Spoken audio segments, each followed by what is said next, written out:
L'intelligence ne se mesure pas à l'étendue de ce que l'on sait, mais à la sagesse de ce que l'on choisit d'ignorer. Être intelligent ne suffit pas. Dans le monde d'aujourd'hui, l'information est partout, flottante, criante, s'accumulant de toutes parts. Une recherche rapide fournit des faits, des chiffres, des réponses. Mais la sagesse, cette qualité insaisissable de savoir quand agir, quand attendre quoi dire et sur quoi se taire, est rare, très rare. Les stoïciens n'étaient pas obsédés par l'intelligence au sens académique ou superficiel. Peu leur importait le nombre de diplômes d'une personne, les théories qu'elle pouvait citer ou sa capacité à surpasser les autres en parole. Ce qui comptait était plus profond, plus ancré. La sagesse de voir le monde clairement et la force d'y répondre avec intégrité et calme. Devenir dangereusement intelligent, c'est aller au-delà de la vanité intellectuelle pour atteindre une maîtrise perceptive. Ce n'est pas réciter des faits comme une machine à trivialité. C'est manier l'intuition comme une lame, tranchant à travers le bruit, l'émotion, la distraction et la manipulation. C'est une fortification psychologique, un esprit qui ne se laisse pas provoquer, des émotions qui ne s'effondrent pas sous la pression, un esprit qui reste inébranlable même dans la tempête. C'est entrer dans une pièce et sentir la tension avant qu'un mot ne soit prononcé. C'est repérer un mensonge dans un battement de cils et naviguer dans la complexité avec le calme de celui qui a étudié le chaos. Une personne dangereusement intelligente voit des schémas que les autres manquent. Elle lit les gens avec précision, maîtrise ses propres impulsions. Elle accumule la connaissance non pour s'en vanter, mais pour affiner son jugement. Ce n'est pas quelqu'un qui survit seulement aux temps difficiles, elle rend les temps difficiles nerveux. Sa sagesse est une arme silencieuse, toujours présente, toujours affûtée. Elle ne proclame pas son pouvoir, mais tous autour d'elle le ressentent. Les stoïciens ont jeté les bases de cette intelligence dangereuse. Ils ont enseigné la conscience de soi comme porte d'entrée vers la sagesse, la discipline du désir, la retenue émotionnelle et le pouvoir de l'action délibérée.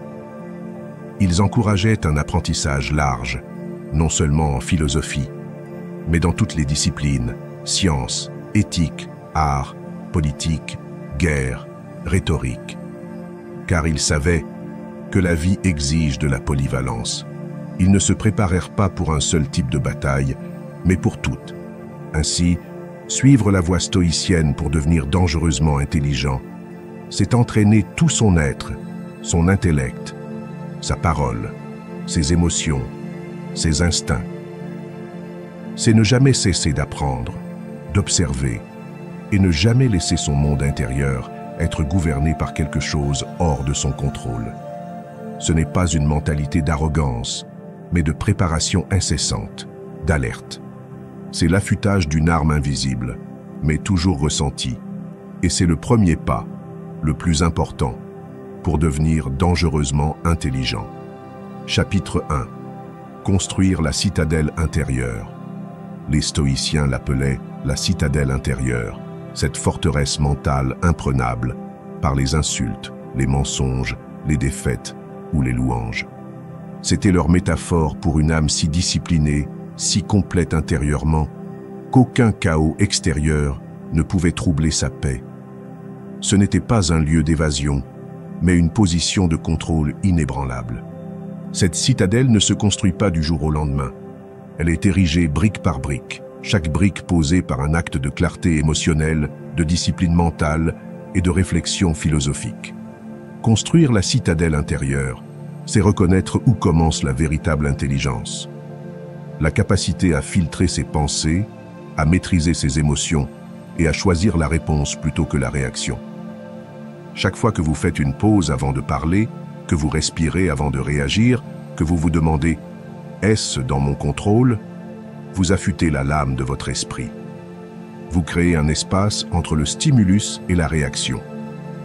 Dans cet espace de conscience, le vrai pouvoir commence à prendre racine, non sur les autres, mais sur le seul territoire que vous commandez vraiment, votre âme. Cette maîtrise ne signifie pas une froideur émotionnelle. La discipline émotionnelle est souvent confondue avec la répression ou le détachement. Mais les stoïciens ne prenaient pas de prétendre ne rien ressentir. Ils prenaient la conscience du sentiment, sans en être possédés. Nommer un sentiment, une colère fugace, une pointe d'envie, une piqûre d'insécurité, lui ôte sa capacité à détourner votre raison. La conscience émotionnelle est une forme d'intelligence. Le contrôle émotionnel est une intelligence dangereuse, celle qui vous permet de traverser le feu sans vous consumer. Cette force rayonne vers l'extérieur. Quand vous contrôlez votre monde intérieur, votre perception de l'extérieur devient bien plus précise. Vous cessez de projeter vos insécurités sur les autres. Vous arrêtez de réagir aux ombres et commencez à voir la substance. Vous observez au lieu de présumer. Vous ne voyez pas seulement les visages. Vous voyez leurs indices, leurs micro-réactions, le sentiment dans leurs yeux lorsqu'ils mentent, la subtile défensive dans leur posture lorsqu'ils se sentent exposés. Vous captez ce qui n'est pas dit, car votre esprit n'est plus brouillé par le bruit émotionnel ou les récits réactifs. Vous écoutez sans attendre votre tour de parler, sans répéter votre réponse pendant que l'autre parle encore. Vous écoutez avec toute votre présence, attentif non seulement au contenu, mais au sous-texte. Vous devenez difficile à déchiffrer, une énigme pour ceux qui prospèrent sur la prévisibilité. Mais vous lisez les autres rapidement, car vous vous êtes entraîné à voir au-delà des comportements de surface. Vous comprenez les motivations, les insécurités, les manipulations, non pour exploiter, mais pour rester libre d'être exploité. Ce n'est pas une question de tromperie, mais de présence. C'est devenir si ancré dans votre propre conscience que rien ne peut vous décentrer. Même lorsque le chaos tourbillonne autour de vous, votre assise reste ferme. Cette stabilité crée du pouvoir. Vous n'êtes plus gouverné par l'ego, ni appâté par le drame. Vous ne trouvez plus votre valeur dans la perception des autres. Vous n'êtes ni séduit par la validation, ni déstabilisé par le rejet. Vous voyez les compliments et les critiques comme des phénomènes météorologiques passagers dans l'esprit, intéressants mais non déterminants. Vous vivez selon des normes internes plutôt que des applaudissements externes, guidés par une boussole ancrée dans des principes, non dans la popularité. C'est ce qui vous rend redoutable. C'est ce qui rend votre présence indéniable. Vous développez une sérénité qui attire les regards, non parce que vous cherchez l'attention, mais parce que les gens sont attirés par la stabilité. Vous marchez avec aisance, car votre esprit n'est pas en guerre avec lui-même. Vous n'avez plus besoin de prouver quoi que ce soit, car votre sens de la valeur n'est plus négociable. Vous parlez quand c'est nécessaire, agissez avec intention, et gardez votre pouvoir bien en main, non par secret, mais par souveraineté. Votre retenue devient une forme d'élégance. Vous entrez dans une pièce sans besoin d'impressionner, et pourtant, les gens sont attirés par vous. Ils observent comment vous écoutez avant de parler. Ils ressentent la gravité de votre calme. Ils perçoivent quelque chose d'inébranlable en vous, même s'ils ne peuvent le nommer. Ils sentent qu'ils sont en présence de quelqu'un qui a fait le travail intérieur, celui que la plupart évitent. Pourquoi? Parce que la véritable présence est rare. Dans un monde accro au bruit et à la distraction, être ancré est extraordinaire. Dans une culture d'intellect performatif, la profondeur est une rareté. La clarté est magnétique, car elle apporte une direction là où règne le brouillard. Celui qui voit à travers les illusions, à travers les faux semblants, devient un guide. Cette clarté n'est pas bruyante. Elle ne se vante pas, elle est, tout simplement. Le calme dans un monde de bruit frénétique est une force. Ce n'est pas de la passivité, mais un pouvoir latent qui attend, observe, évalue le moment. Ce calme devient contagieux, un refuge pour ceux qui vous entourent. Les gens viennent à vous non seulement pour des réponses, mais pour votre présence, votre perspective, le calme de votre voix quand le monde tremble. Ils vous font confiance, car votre présence ne plie pas face au chaos. Votre stabilité suggère un esprit entraîné à endurer. Votre présence devient un enseignant silencieux, non par des déclarations grandioses, mais par des signaux constants et subtils. Votre écoute, votre respiration, votre manière de porter le silence. Dans un monde qui crie pour attirer l'attention, votre calme parle plus fort. Vous êtes l'œil du cyclone, le feu qui ne vacille pas, le moteur immobile. C'est l'élément le plus fondamental de l'intelligence dangereuse, la maîtrise de soi, cultivée dans le silence, forgée dans de longues heures de réflexion, construite par des épreuves incessantes de retenue, affûtée par la solitude et testée dans les moments où les autres perdent le contrôle. Elle se révèle non pas dans votre volume, mais dans votre immobilité, dans la manière dont votre silence parle plus fort que les cris des autres, dont votre calme apaise la tempête, dont votre refus de réagir devient une déclaration de pouvoir intérieur. C'est une qualité que peu possèdent, une présence qui façonne la pièce sans élever la voix. Chaque jour, commencez par noter vos pensées dans un journal. Identifiez les émotions qui dominent votre esprit et pourquoi. Entraînez-vous à répondre aux défis par une pause. Faites de cette pause une habitude. Avec le temps, vos réactions ne vous posséderont plus. Chapitre 2. Entraînez l'esprit comme un guerrier. Une personne dangereusement intelligente n'est pas passive dans son éducation. Elle est agressive dans son apprentissage, cherchant la connaissance comme un prédateur traquant une ressource vitale. Chaque sujet, chaque histoire, chaque conversation devient une opportunité de compréhension. Qu'il s'agisse d'un roman, d'un titre de journal, d'un événement historique ou d'un manuel technique, tout devient carburant pour l'esprit. Même les expériences banales deviennent des exercices de compréhension. Elle analyse les comportements au supermarché, interprète les schémas émotionnels pendant les disputes, note les changements de ton, d'intention, d'attention. Chaque expérience devient une donnée brute pour sa sagesse en évolution. Elle ne voit pas l'apprentissage comme une phase de la vie, mais comme un mode de vie. Sa curiosité est implacable, fascinée autant par la philosophie que par la physique, par le fonctionnement de l'esprit que par la mécanique des machines. Chaque moment devient une occasion d'affiner sa perception et d'approfondir sa pensée. Elle traite son attention comme sacrée, choisissant avec précision ce qu'elle consomme. Son esprit n'est pas encombré par du bruit insignifiant, mais affiné par une pensée intentionnelle. Sénèque écrivait « Nous souffrons plus dans notre imagination qu'en réalité ». Cette citation révèle l'importance de la pensée rationnelle. L'esprit doit être entraîné à repérer les logiques défaillantes, non seulement dans les paroles des autres, mais dans les récits que nous nous racontons. Une personne dangereusement intelligente ne laisse pas son imagination s'emballer avec la peur, les suppositions ou la culpabilité irrationnelle. Elle ne cède pas aux émotions sans les interroger. Elle défie ses propres croyances aussi impitoyablement qu'elle défie celles du monde.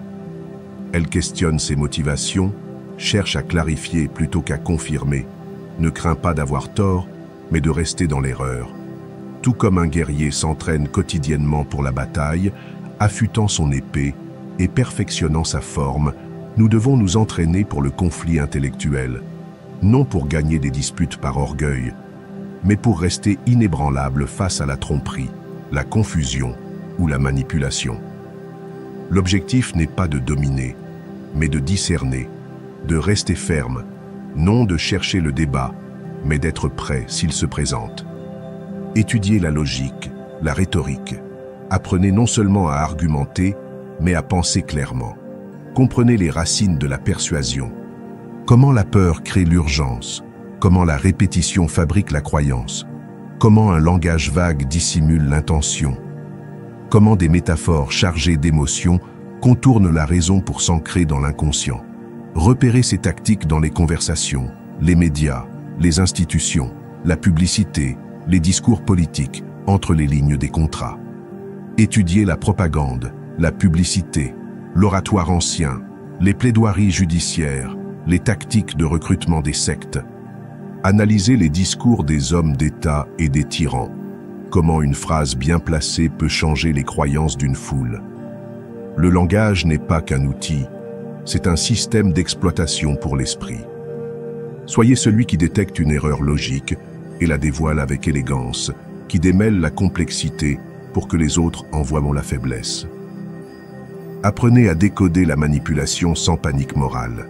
Soyez celui qui, face à un mensonge, répond par une vérité calme, non avec colère, mais avec une clarté qui impose le silence. Vos paroles ne doivent pas attaquer, mais révéler, non pas dominer, mais illuminer, non pas humilier, mais éveiller. Cette révélation suffit à changer l'atmosphère d'une pièce. Les gens s'arrêtent, réfléchissent, non parce que vous avez crié, mais parce que vos mots portent le poids du discernement, simplifient la complexité, forcent à confronter une vérité évitée. Ce n'est pas humilier les autres, mais défendre votre paix, établir des frontières intellectuelles que peu osent franchir, devenir le gardien de votre propre clarté, le steward de votre logique. Sachez le poids de vos mots et comment les manier avec responsabilité, car chaque mot est une onde, chaque phrase un courant. Votre intelligence devient un bouclier et une épée si nécessaire, forgée non dans l'hostilité mais dans la netteté, une lame de pensée qui tranche la confusion, non la chair. Quand vous comprenez le langage, la manipulation, les tactiques de confusion ou de tromperie, vous développez une sorte d'immunité. Vous n'êtes plus la proie de persuasions sophistiquées, ni trompé par des apparences ou des tromperies sucrées. Il devient difficile de vous égarer, de vous provoquer, de vous appâter dans les jeux d'esprit moindres. Vous voyez la paix avant qu'il ne soit lancé. Sentez la manipulation dans ce qui est dit et ce qui est tu. Lisez les agendas silencieux derrière les sourires, la désespérance derrière les insultes, l'insécurité derrière une fausse confiance. Votre intellect n'est pas réactif, mais réfléchi. Vous évaluez, faites une pause. Répondez avec une précision qui rend les autres prudents à s'engager dans une guerre mentale avec vous. La clarté de votre esprit construit une barrière naturelle, une forteresse de discernement qui affaiblit les stratégies de ceux qui prospèrent sur la confusion. Vous devenez l'esprit que personne ne veut sous-estimer, la présence imprévisible, la voix calme à laquelle on se rallie sans qu'elle ne le demande. Votre opinion, quand partagée, a du poids, car elle est toujours soutenue par la pensée, l'expérience et la retenue. Vous êtes celui dont le silence fait douter les autres de leur propre certitude. Cette immunité vous rend dangereux pour ceux qui dépendent de l'ignorance pour survivre. Vous êtes la lumière qui révèle les ombres, le signal qui perce le bruit, l'observateur calme qui voit tout et ne dit que ce qui doit être dit. Vous êtes le miroir qui renvoie la distorsion à sa source, dépouillant l'illusion de son déguisement pour ne laisser que la vérité. Vous devenez le pire adversaire pour les malhonnêtes, celui qu'on ne peut déstabiliser, distraire ou tromper. Ils redoutent votre conscience, car elle les rend responsables. Ils craignent vos mots, car ils exposent le mensonge. Ils reculent, non parce que vous attaquez, mais parce que vous voyez, non parce que vous criez, mais parce que votre clarté aveugle la tromperie, non parce que vous savez tout, mais parce que votre esprit est inébranlable. Vous ne vous précipitez pas vers des conclusions, ni ne vous accrochez à des suppositions. Vous laissez la vérité se révéler par une observation constante. Vous n'êtes pas seulement intelligent, vous êtes intouchable dans le domaine où la plupart s'effondrent, l'esprit. Dans cette invincibilité, vous n'êtes pas craint pour détruire les autres, mais pour être indestructible. Étudiez une erreur logique chaque semaine. Mémorisez-la. Repérez-la dans les conversations, les débats en ligne, les reportages. Tenez un journal de la fréquence des raisonnements défaillants autour de vous. Lentement, vous deviendrez celui que personne ne peut confondre. Chapitre 3. L'art d'écouter et d'observer en silence. Celui qui parle le plus apprend rarement le plus. Épictète nous rappelait que nous avons 2 oreilles et une bouche pour écouter 2 fois plus que nous parlons. Écouter n'est pas un acte passif, mais une forme active d'intelligence. Celui qui écoute apprend non seulement ce qui est dit, mais ce qui est sous-entendu. Il détecte ce que les autres cachent, ce qu'ils craignent de dire, et même ce qu'ils ignorent d'eux-mêmes. Écouter devient une forme d'interrogation silencieuse, non pour attaquer, mais pour comprendre. Pour devenir dangereusement intelligent, il faut devenir un maître observateur. L'observation ne se limite pas aux mots. C'est l'art de lire l'invisible, de percevoir ce que la plupart manquent parce qu'ils sont trop pressés de parler, trop anxieux d'être entendus. Observez le comportement des gens avec l'attention d'un artisan, examinant les détails d'un chef-d'œuvre. Notez non seulement ce qu'ils disent, mais comment ils le disent. Quels mots répètent-ils? Quels mots évitent-ils? Observez leur posture. Est-elle droite ou avachie? Ouverte ou défensive? Leur ton. S'endurcit-il lorsqu'ils mentent? S'adoucit-il lorsqu'ils ressentent de la culpabilité? S'élèvent-ils lorsqu'ils sont incertains? Leurs yeux. Cherchent-ils la pièce ou rencontrent-ils les vôtres avec confiance? La plupart des gens laissent échapper leur vérité à travers les fissures de leur discours. Leurs gestes trahissent leur niveau de confort. Leur rythme révèle leur état émotionnel. Leur respiration, leurs tics, leurs mouvements inconscients sont autant de signaux. Une longue pause après une question directe peut en dire plus qu'une longue réponse. Mais seuls les disciplinés captent ces fuites. Seuls ceux qui se sont entraînés à écouter avec tout leur corps, yeux, oreilles, intuition, peuvent recueillir les vraies informations derrière le dialogue parlé. Ce type de perception ne vient pas des manuels, mais de la quiétude, de la pleine conscience, du choix d'entrer dans chaque interaction, non comme un acteur, mais comme un étudiant. Être dangereux en conversation, ce n'est pas dominer la pièce par le bruit, mais par la présence, l'intuition, la quiétude qui écoute pleinement et la clarté qui répond avec soin. Le véritable orateur dangereux n'est pas celui qui parle par-dessus les autres, mais celui qui parle après avoir tout compris. Celui qui observe en silence, qui lit la pièce avant de parler, devient celui vers qui tout se tourne quand la conversation s'effondre. Il ne s'impose pas, il révèle. Écouter révèle des schémas, non seulement verbaux, mais aussi émotionnels et psychologiques. Cela montre d'où viennent les gens et où ils vont, leurs valeurs, leurs peurs, ce qu'ils admirent, ce qu'ils évitent. La plupart des conflits ne sont pas des désaccords, mais des malentendus. L'auditeur habile résout ce que les autres amplifient. Quand vous parlez après avoir écouté, vos mots portent le poids de la vérité.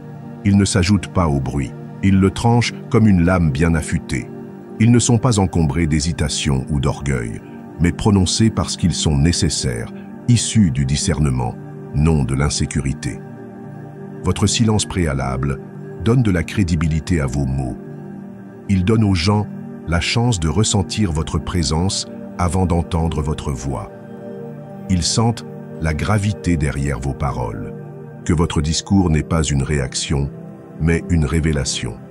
Vous ne parlez pas pour être entendu, mais pour apporter de la lumière. Vos mots ne sont ni impulsifs, ni des éclats émotionnels. Ils sont distillés, ancrés, puissants, purifiés par la patience et la discipline. Ils reflètent la sagesse, non l'insécurité, non seulement ce que vous savez, mais qui vous êtes. Dans un monde saturé de bruit, cette différence est tonitruante. Elle sépare le sage du simplement informé. C'est la base de la domination conversationnelle, non par le volume, mais par la valeur, non par l'interruption, mais par la précision, non par l'agressivité, mais par une conscience affûtée en intuition. Vous devenez celui pour qui les autres font une pause, celui dont la perspective change la dynamique de la pièce. Le plus respecté n'est pas celui qui parle le plus, mais celui qui fait compter ses mots, dont les phrases portent le poids de la contemplation, qui change les esprits non par la pression, mais par la présence. Mieux vaut prononcer une phrase qui clarifie une pièce qu'un millier qui la remplisse de brouillard. Car dans cette phrase réside l'intelligence dangereuse qui n'a pas besoin de crier pour être entendue, mais qui est toujours entendue quand elle parle, née de la substance, du silence et de la force.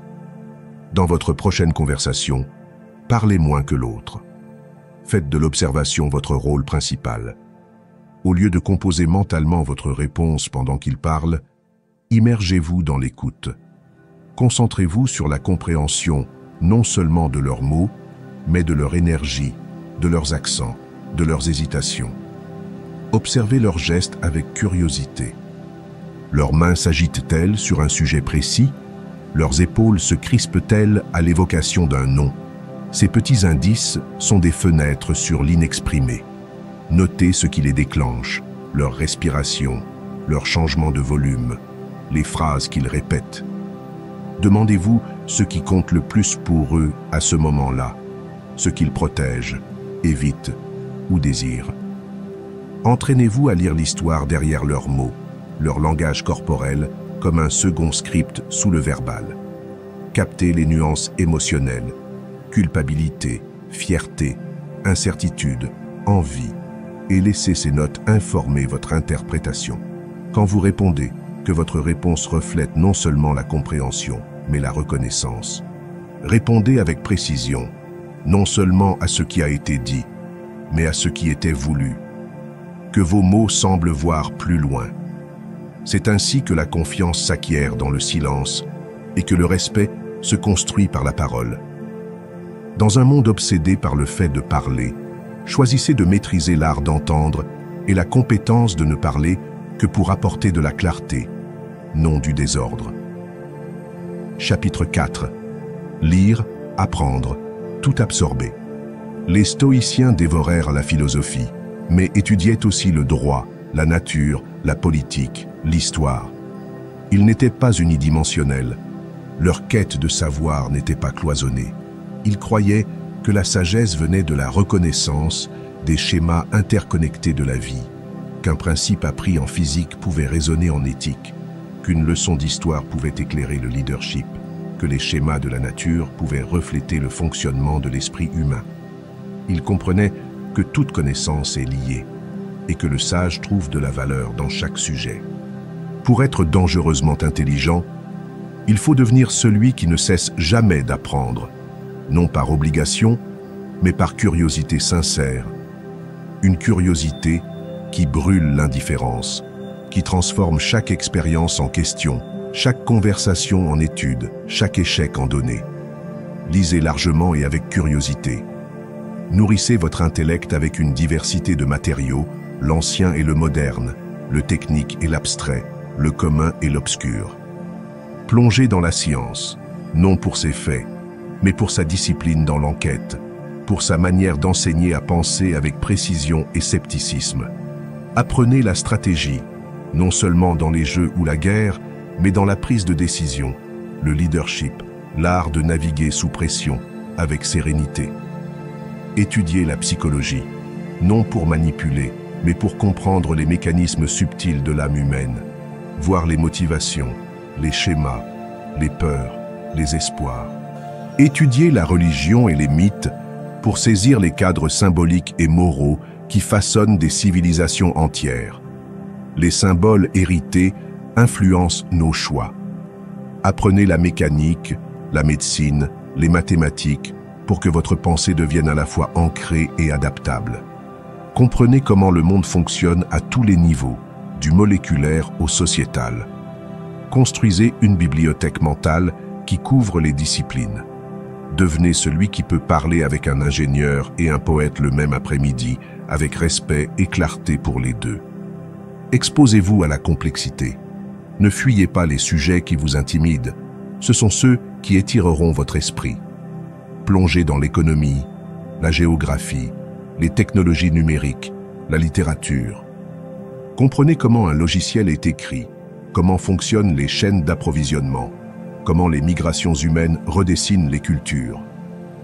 Étudiez la théorie musicale pour voir la structure dans l'émotion, l'architecture pour comprendre la discipline derrière la beauté, l'astronomie pour vous rappeler votre place dans l'univers. Lisez de la poésie et du code, des métaphores et des formules, des mythes et des mécanismes.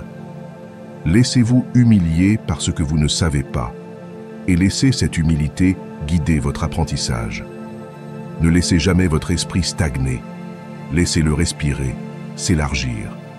L'individu dangereusement intelligent est une encyclopédie ambulante de compréhension durement acquise dont l'esprit contient des plans pour la contemplation philosophique et l'exécution pratique.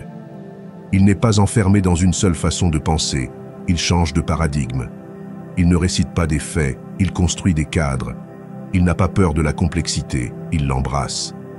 Sa connaissance n'est pas ornementale, mais fonctionnelle, stratégique, dangereuse, non parce qu'elle domine, mais parce qu'elle libère. Pourquoi? Parce que la connaissance est une préparation, une isolation contre le chaos, une armure contre la manipulation, une structure dans l'incertitude. Quand la vie vous jette dans le chaos, votre connaissance façonnera votre réponse. Vous ne sombrerez pas dans la peur, vous vous appuierez sur des cadres. Vous ne paniquerez pas, vous traiterez. Vous ne gèlerez pas, vous analyserez. Vous ne vous effondrerez pas, vous vous réorienterez. La connaissance offre de l'agilité, des options. Elle vous permet de voir des chemins que d'autres négligents transforment les obstacles en puzzles, les crises en opportunités. Quand quelqu'un essaie de vous tromper, votre connaissance démantèlera sa tentative, non par confrontation, mais par un démontage silencieux. Vous verrez la structure derrière son argument et le déconstruirez sans élever la voix, désarmant la confusion par la clarté. Quand quelqu'un cherchera votre guidance, votre bibliothèque d'intuition offrira des conseils adaptés, pertinents, précis, non des sagesses généralisées. Vous deviendrez une source de clarté calme dans un monde bruyant et confus, offrant une direction dans le brouillard.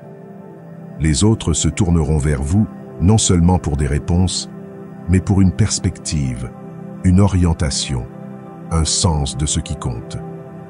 L'approche stoïcienne de la connaissance était humble. Ils se voyaient comme des étudiants de la vie, non ses maîtres. Marc Aurèle écrivait tout en dirigeant un empire, mais ne cessait de tenir un journal comme un étudiant, se rappelant ce qu'il ignorait, ce qu'il devait améliorer. Épictète, né esclave, enseignait aux empereurs par la puissance de son intuition, non par son statut. Leur humilité gardait leur esprit ouvert et leur sagesse en croissance. Ils n'apprenaient pas pour paraître sages, mais pour devenir de meilleurs humains. Pour eux, apprendre était un devoir sacré, un déploiement sans fin, non une destination. Ce n'était pas pour briller en conversation, mais pour cultiver le discernement en silence. Ce mindset transforme l'intelligent en dangereux. Une personne qui n'assume jamais en savoir assez, mais qui n'oublie jamais ce qu'elle sait déjà. Une personne qui affûte son esprit comme une lame et polit son âme comme un miroir, prête pour ce que la vie révélera ensuite, non seulement pour répondre au monde, mais pour le façonner. Fixez-vous l'objectif de lire un livre par mois sur un sujet différent. Tenez un carnet de leçons. Connectez les idées entre les domaines. Essayez de voir comment chaque sujet croise la pensée stoïcienne. Avec le temps, votre bibliothèque mentale vous rendra indispensable. Chapitre 5. Le langage de l'influence. Les mots sont des armes, des outils. Ils peuvent construire des empires ou les détruire, déclencher des révolutions ou résoudre des conflits, libérer des esprits ou les enchaîner. Être dangereusement intelligent, c'est être fluide dans le langage de l'influence. Savoir non seulement quoi dire, mais quand le dire, comment le dire, et ce qu'il ne faut pas dire du tout. Les mots deviennent des instruments stratégiques entre les mains de ceux qui les maîtrisent. Marc Aurèle écrivait « Ne perds plus de temps à discuter de ce qu'un bonhomme doit être. Sois en un. Les actions comptent plus que les mots, mais quand les mots sont soutenus par des actions, ils portent un poids indéniable. Une parole qui reflète une vérité vécue est magnétique. Une parole sans ancrage n'est que bruit. Quand vous alignez des actions puissantes avec un discours articulé, vous devenez une force. Celui qui donne une direction quand les autres n'offrent que des opinions qui percent le brouillard au lieu de l'épaissir. Comprenez le ton, non seulement le vôtre, mais l'émotion sous-jacente d'une pièce. Ressentez la température émotionnelle avant de prononcer un mot. Les mots n'existent pas isolément. Ils s'inscrivent dans un climat émotionnel qui peut les porter ou les déformer. Sachez quand quelqu'un est agité, insécure, défensif ou ouvert. Parlez dans cet instant avec conscience. Comprenez le timing. Quand garder le silence pour laisser la tension parler d'elle-même. Quand lâcher une phrase qui change l'atmosphère. Quand quitter une conversation avec grâce plutôt qu'ego. Le timing est plus qu'un rythme. C'est la sagesse en mouvement, ce qui fait la différence entre résonance et rejet. Apprenez à persuader, non par la pression, mais par la clarté. L'influence ne nécessite pas de crier, mais d'affûter. Apprenez à clarifier ce que les autres compliquent, à rendre l'emmêlé simple, à dire ce que les autres craignent, à désamorcer les conflits sans devenir passif, clarifier sans condescendance, calmer sans rejet, affûter vos arguments avec précision plutôt qu'agressivité. La précision est un pouvoir, l'agressivité est un bruit. Une personne qui sait parler clairement de manière convaincante et calme devient un phare dans la confusion. Elle ancre les discussions, change les humeurs, apporte la logique dans les tempêtes d'émotions. Ces mots calment la panique, règlent les disputes, apportent une vision dans l'incertitude. Elle ne parle pas seulement, elle façonne, sculpte l'atmosphère par sa présence avant même de parler.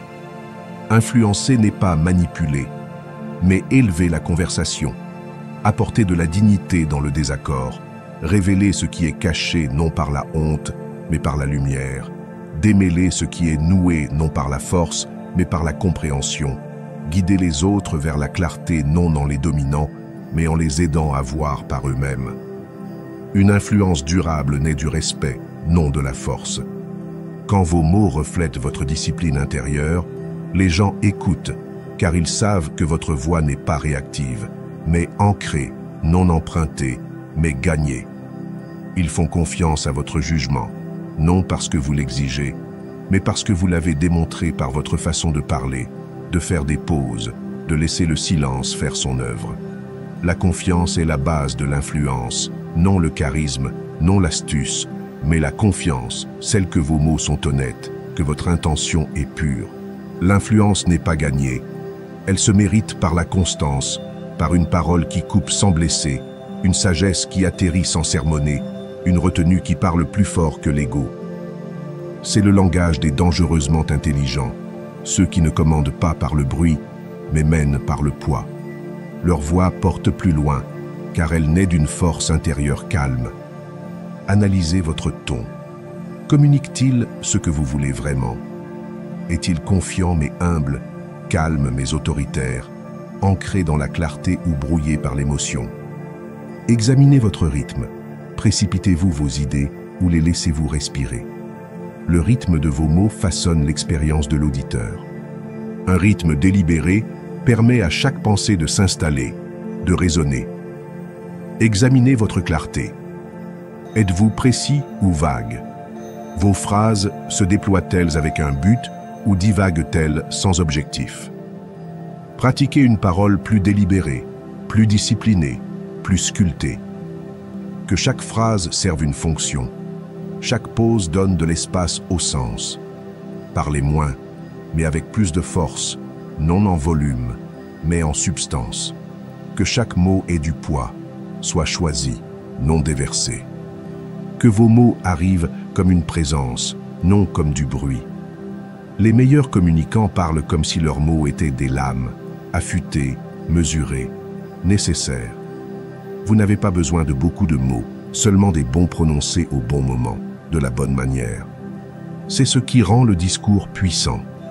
C'est ce qui vous rend dangereusement intelligent quand vous parlez. Chapitre 6. Construire le réseau de l'esprit. L'intelligence dangereuse n'existe pas en isolation. Les stoïciens savaient qu'un esprit, même affûté, devient plus tranchant par la connexion. Marc Aurèle parlait de l'univers comme un être vivant unique, dont nous sommes tous des parties. Pour grandir, il faut s'engager. Pour évoluer, il faut interagir. Mais toutes les connexions n'élèvent pas. Certaines distraient, d'autres drainent. La personne dangereusement intelligente apprend à construire un réseau mental non seulement de personnes, mais d'idées intégrées, provocantes, expansives. Être entouré de penseurs qui vous affûtent plutôt que de vous apaiser est l'une des meilleures formes de préparation. Les conversations doivent être frictionnelles, affinant vos suppositions, affûtant votre perspective. La personne dangereusement intelligente ne cherche pas des chambres d'écho, mais la clarté, la contradiction pour tester ses convictions. Elle collectionne les esprits comme d'autres collectionnent les trophées, non pour les exhiber, mais pour leur utilité. Car dans les moments de doute, une question posée au bon esprit peut réorienter une vie entière. Le réseau de l'esprit va au-delà des conversations. Il réside dans les livres que vous lisez, les penseurs que vous revisitez, les mentors que vous gardez près, même par leurs écrits. C'est construire une cathédrale de sagesse à partir de nombreuses voies, échecs, victoires. Chaque connexion ajoute une branche à votre pensée, chaque idée étant votre carte de compréhension. Être dangereusement intelligent, ce n'est pas accumuler la brillance, mais rester assez humble pour la chercher chez les autres, savoir qui appeler, qui lire, qui consulter et quand rester silencieux pour réfléchir. Les gens intelligents répondent aux questions. Les dangereusement intelligents savent quelles questions poser et à qui. Ils construisent des réseaux non d'influence, mais de sagesse. Créez un conseil personnel. Choisissez 5 esprits, vivants ou morts, dont la pensée défie et affine la vôtre. Parcourez leur travail, comparez leur philosophie, laissez-les débattre dans votre journal. Appliquez ce qui résonne dans vos décisions quotidiennes. Votre pensée mûrira, non dans la solitude, mais dans le dialogue avec la grandeur. Chapitre 7. Contrôlez le cadre, commandez la pièce. Celui qui contrôle le cadre contrôle la conversation. Les stoïciens le comprenaient instinctivement. Ils ne laissaient pas les autres définir les termes de l'engagement. Face à une insulte, ils la reformulaient. Face à un défi, ils redirigeaient l'énergie. Entourés d'hostilité, ils choisissaient la quiétude plutôt que l'escalade. Ils n'étaient jamais piégés dans des jeux réactifs. Ils écrivaient leurs propres règles, en refusant de jouer aux échecs émotionnels avec des adversaires instables. Leur maîtrise venait non de la domination, mais du détachement face aux provocations émotionnelles. Ils voyaient chaque situation non comme un événement, mais comme un contexte, et ils contrôlèrent ce contexte en maîtrisant la perspective. Être dangereusement intelligent, c'est devenir un maître du cadre, définir la réalité avant que les autres ne la définissent pour vous. C'est savoir passer d'une conversation émotionnelle à une logique, d'une accusation à une question, d'un conflit à une clarté. C'est la différence entre être entraîné dans un drame et tracer des frontières autour de la vérité. Vous ne gagnez pas en étant plus bruyant, mais en étant plus clair, en posant la question que personne n'a pensé à poser, en voyant le fil invisible reliant le chaos et en le tirant avec une confiance silencieuse, en changeant le récit de ce que tout le monde voit à ce que personne ne voit. Maîtriser le cadre, c'est maîtriser la perception. Et la perception est la source du pouvoir. La personne dangereusement intelligente porte toujours un cadre invisible. Elle entre dans une pièce, non pour contrôler les autres, mais pour contrôler l'interprétation. Quand les autres s'attardent sur ce qui s'est passé, elle demande « Pourquoi cela importe-t-il » Quand ils s'obstinent sur le blâme, elles passent à la responsabilité. Quand la pièce devient réactive, elle reste réfléchie. Elle n'est pas facilement appâtée, reconnaît les pièges conversationnels, questions biaisées, faux dilemmes, raisonnements circulaires, et les démantèle non par l'émotion, mais avec élégance. Ses réponses ne sont pas bruyantes, mais elles résonnent. Ses questions remodèlent les suppositions. Son silence perturbe la manipulation. Contrôler le cadre, c'est contrôler le sens. Et quand vous contrôlez le sens, vous façonnez l'émotion, dirigez non seulement le récit, mais l'énergie d'une interaction. Vous calmez le chaos, apportez de la focalisation, Redirigez le courant au lieu de nager contre lui. Comme un sculpteur façonnant la pierre, vous façonnez la perception non par la force, mais par un placement intentionnel.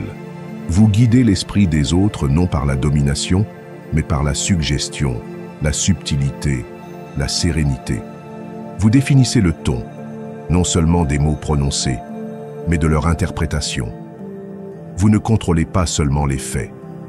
Vous définissez la lentille à travers laquelle ils sont vus. Ce n'est pas dominer les autres, mais offrir une meilleure lentille, ancrée dans la clarté, l'intention et la retenue. Vous devenez le filtre qui transforme le chaos en ordre. Les stoïciens utilisaient ce contrôle du cadre d'abord intérieurement, ce qui le rendait efficace extérieurement.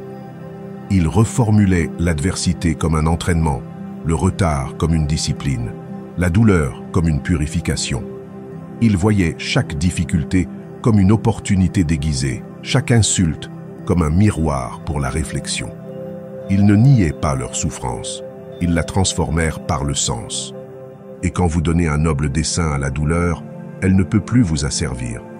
Ils maîtrisèrent le récit, la racine de toute influence. Car la personne la plus puissante dans une pièce n'est jamais la plus bruyante, mais celle qui décide de la signification du moment, qui lui donne forme, sens et structure, qui raconte une meilleure histoire avec une telle conviction que les autres suivent naturellement. Ils ne persuadent pas en dominant, mais en révélant, en montrant un nouveau chemin, une nouvelle lentille, un nouvel angle qui transforme la confusion en clarté. Celui qui reformule la peur en focalisation, le rejet en réorientation, la lutte en raffinement devient l'architecte de la perception. Il ne nie pas l'adversité, il lui donne un sens. Il n'évite pas l'inconfort, il le nomme, le comprend, le place dans le bon contexte. Cet acte change la température émotionnelle de la pièce. L'influence n'est pas toujours dans ce que vous dites, mais dans la manière dont vous façonnez ce qui est ressenti, vu, interprété. C'est le pouvoir invisible derrière vos mots, la structure de la pensée, la commande de la présence, le silence intentionnel qui entoure votre langage. La véritable influence n'est pas bruyante, elle est résonante. Ce n'est pas être toujours juste, mais faire sens quand les autres se sentent perdus. C'est le ton qui calme, la clarté qui focalise, l'intuition qui stabilise. Changez le récit et vous changez le résultat. Modifiez la perspective et vous redessinez le champ de bataille. Encadrez le moment et vous façonnez l'avenir. Dirigez le sens et vous transformez l'énergie de la pièce entière. Vous transformez la réaction en réflexion. Remplacez la confusion par la direction. C'est un pouvoir qui ne pousse pas, mais attire. L'autorité silencieuse de ceux qui maîtrisent le cadre, non par l'intimidation, mais par la vision, non par la manipulation, mais par le sens. Dans votre prochain désaccord, n'argumentez pas, reformulez. Changez le terrain sous le conflit, modifiez le contexte avant le contenu. Reformulez l'enjeu en termes différents, des termes qui clarifient, non qui escaladent. Demandez-vous, de quoi parlons-nous vraiment? Cherchez la prémisse cachée derrière leur déclaration, l'assumption sous la surface, et défiez-la, non comme une attaque, mais comme une invitation à repenser. Souvent, les gens ne s'opposent pas sur les faits, mais sur les cadres. Exposez cette différence avec douceur. Laissez votre calme parler. Laissez vos questions devenir des outils, non des pièges. Posez des questions, non pour coincer, mais pour ouvrir, non pour gagner, mais pour explorer. Observez comment le ton change quand vous choisissez la clarté plutôt que le contrôle. Quand les autres haussent le ton, baissez le vôtre. Quand ils se précipitent, ralentissez. Quand ils deviennent émotionnels, soyez précis. L'influence ne vient pas d'être entendue en premier, mais d'être compris le mieux. Les gens suivent celui qui fait le plus sens, non celui qui fait le plus de bruit. Car le sens construit la confiance, et la confiance est la base du leadership, même dans le désaccord. La curiosité est le feu de l'esprit. Sans elle, la connaissance se refroidit en arrogance et se rigidifie.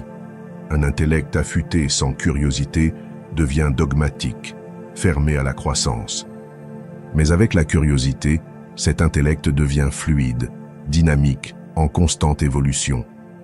Les stoïciens restaient curieux de tout, la vie, la mort, la nature, le destin, les dieux, leurs propres limites, la nature changeante du désir humain. Ils savaient que cesser de poser des questions, c'était cesser de grandir. Être dangereusement intelligent, c'est rester infiniment curieux, non de manière errante, mais avec une fin d'intuition. C'est toujours se demander « que n'ai-je pas encore vu ?» et « qu'ai-je assumé sans vérifier ?» Cela permet de rester un pas devant la complaisance intellectuelle. La curiosité ne fragilise pas la conviction, elle l'affine. Une conviction jamais questionnée n'est qu'une habitude déguisée en confiance. Mais une conviction qui a survécu au défi devient une sagesse testée et trempée par la friction. La curiosité place les croyances dans le feu de l'épreuve pour voir ce qui tient sous pression, ce qui s'effondre sous l'examen, ce qui révèle des vérités plus profondes une fois débarrassé de l'ego. Elle identifie les angles morts, non pour nous humilier, mais pour nous préparer. Elle érode l'ego, non pour détruire l'estime de soi, mais pour révéler l'intégrité dessous. Les dangereusement intelligents n'explorent pas seulement de nouvelles idées, ils interrogent leurs propres suppositions. Ils ne vénèrent pas leurs intuitions passées, ils les mettent à jour. Ils reviennent comme un constructeur inspectant un pont sous pression. Si une poutre est faible, ils la renforcent ou la remplacent. Si les fondations bougent, ils adaptent la structure. Ils ne craignent pas d'avoir tort, mais de stagner. Ils préféreraient risquer l'inconfort que stagner dans le confort, être questionné que devenir insignifiant. Leurs principes sont forts, non parce qu'ils sont défendus par l'orgueil, mais parce qu'ils sont purifiés par l'examen, révisés par l'expérience, résilients face aux défis. La curiosité est aussi une protection. Elle vous protège de la stagnation, de l'érosion silencieuse de l'intuition qui vient de ne jamais évoluer dans ces questions. Elle vous protège du dogme, des murs rigides que nous construisons autour de la vérité quand nous cessons de la tester. Elle vous protège de la complaisance, la mort de la netteté. Elle agit comme une barrière contre la paresse intellectuelle, un projecteur sur les zones où vous êtes trop sûr de vous. Elle vous avertit quand votre croissance s'arrête, quand votre certitude se calcifie, quand votre vision se rétrécit. Le moment où vous pensez en savoir assez est celui où vous commencez à reculer. Car la réalité est toujours en mouvement, et une connaissance qui n'évolue pas devient obsolète. Dans un monde de changements rapides, l'esprit curieux surpassera toujours l'esprit stagnant. Les stoïciens prisaient l'adaptabilité, et la curiosité en est le moteur. Ils n'étaient pas satisfaits de s'asseoir sur leurs croyances. Ils voulaient en savoir si elles tenaient sous une nouvelle lumière, un nouveau défi, de nouvelles expériences. La curiosité n'est pas seulement le début de la sagesse, elle en est le renouvellement constant. Sans elle, l'esprit se durcit. Avec elle, il s'élargit. Un esprit curieux est un esprit préparé, flexible, puissant, capable de s'ajuster sous pression, d'évoluer avec le temps, de prospérer dans la complexité. C'est un esprit qui ne peut être piégé par l'idéologie, figé par la tradition ou manipulé par la peur. Il questionne avec courage, réfléchit profondément, grandit sans fin. À la fin de chaque semaine, notez 3 choses que vous avez apprises et 3 choses dont vous êtes encore incertain. Explorez ces questions. Laissez la curiosité être votre boussole, le merveilleux votre carburant. Chapitre 9. Fortifiez le corps, affûtez la lame. Les stoïciens ne séparaient pas le corps de l'esprit, ils entraînèrent les deux. Épictète, autrefois handicapé, enseignait que le corps devait être discipliné, non adoré. Marc Aurèle dirigeait des armées tout en trouvant le temps de se renforcer physiquement et mentalement. Il savait que la résilience physique nourrit la résilience mentale. Être dangereusement intelligent, c'est non seulement affûter l'esprit, mais fortifiez le corps. Une épée affûtée a besoin d'un fourreau solide. La discipline du corps renforce celle de l'esprit. Entraîner le corps, c'est entraîner la résolution, construire une tolérance à l'inconfort, se conditionner à agir quand on est fatigué, à penser sous pression, à endurer quand on est testé. La force n'est pas vanité, mais préparation. Quand le corps est fort, l'esprit n'a pas à craindre le stress physique. Il peut se concentrer, diriger, rester calme, car il n'est pas distrait par la douleur ou la fatigue. Les dangereusement intelligents ne poursuivent pas l'esthétique, mais la préparation. Vous êtes moins manipulable quand votre corps est sous votre contrôle. Quand votre discipline physique s'aligne avec votre clarté mentale, vous devenez une force unifiée. Vous vous portez différemment, respirez plus délibérément, écoutez avec concentration. Votre présence n'est pas facilement ébranlée, car vous n'êtes ni fatigué ni distrait. Un corps en forme ne projette pas seulement la force, il confirme la maîtrise de soi, reflète des heures d'engagement, de contrôle, d'effort, la preuve que vous êtes capable de faire ce qui doit être fait, même si c'est inconfortable. Un corps fort renforce une identité forte. Il dit à votre esprit que vous pouvez endurer plus, que vous n'êtes pas fragile, que vous êtes entraîné pour la difficulté. Cela réduit la peur, non parce que la douleur disparaît, mais parce que vous avez fait la paix avec elle. Cela vous rend dangereux dans le meilleur sens, fiable en crise, concentré sous stress, ancré quand les autres s'effilochent. Dans toute situation, la personne qui se contrôle le mieux est celle qui reste calme, pense clairement, agit de manière décisive. La maîtrise de soi au niveau physique approfondit votre sérénité dans les moments cruciaux. Vous ne flanchez pas sous la pression, ne pliez pas face aux défis. Vous avez entraîné votre corps à servir votre esprit, forgeant une robustesse mentale que peu atteignent. Ce n'est pas être le plus fort dans la pièce, mais le plus inébranlable, celui qui souffre sans se plaindre, qui continue de respirer quand les autres paniquent, qui agit sans hésiter quand le timing est crucial. Cette présence ne peut être feinte, elle se construit, et cela commence par le corps.